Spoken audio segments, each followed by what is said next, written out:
বসো, আমি আছি তো, দাঁড়িয়েই তো আছে, বসো বসো। কেমন আছেন আপনারা? ওইদিকে সবাই ঠিকঠাক?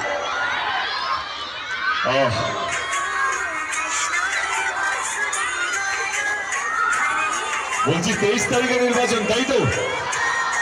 এবং আমি এসছি যার প্রচারে বসে, আমার খুবই খুবই প্রিয় একজন মানুষ, একজন শিক্ষিত এবং লয়ের, যে এই নির্বাচনটা লড়ছে।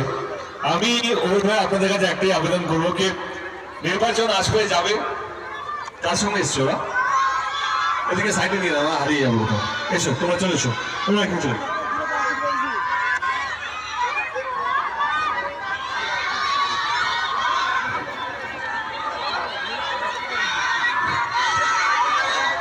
23 তারিখে নির্বাচন।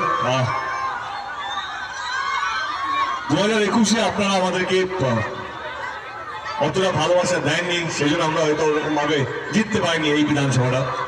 কিন্তু এবার আমি বলতে পারি যে প্রার্থী আপনাদের এখান থেকে দাঁড়িয়েছে তৃণমূল কংগ্রেস থেকে, প্রসেনজিৎ, দক্ষ একজন প্রার্থী, একজন ইয়ুথ, একদম ইয়াং ভাইব্রেন্ট ছেলে, যে সত্যি মানুষের জন্য কিছু করতে চায়, আপনাদেরকে ভালো রাখতে চায়, আপনাদের সুখে দুঃখে আপনাদের পাশে থাকতে চায়।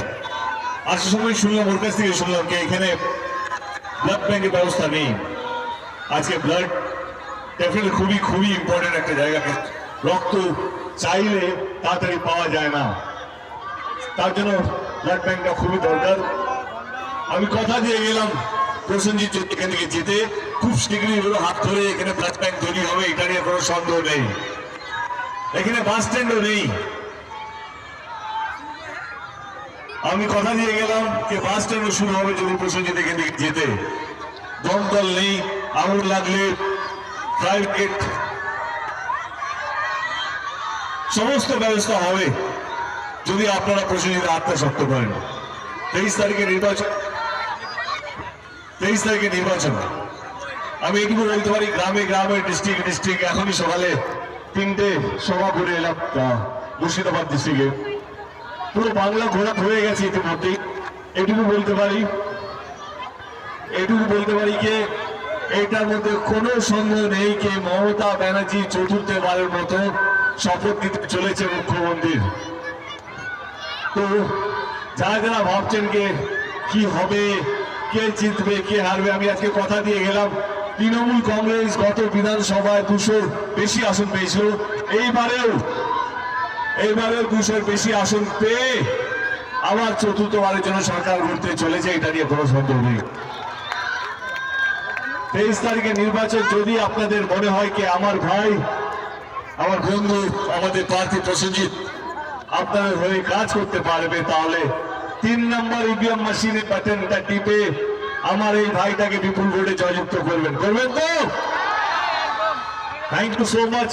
আপনারা অনেকক্ষণ ধরে দাঁড়িয়ে আছেন আমাদেরকে দেখার জন্য, আমার কথা শোনার জন্য। আশীর্বাদ দেওয়া, আস্তে আস্তে আস্তে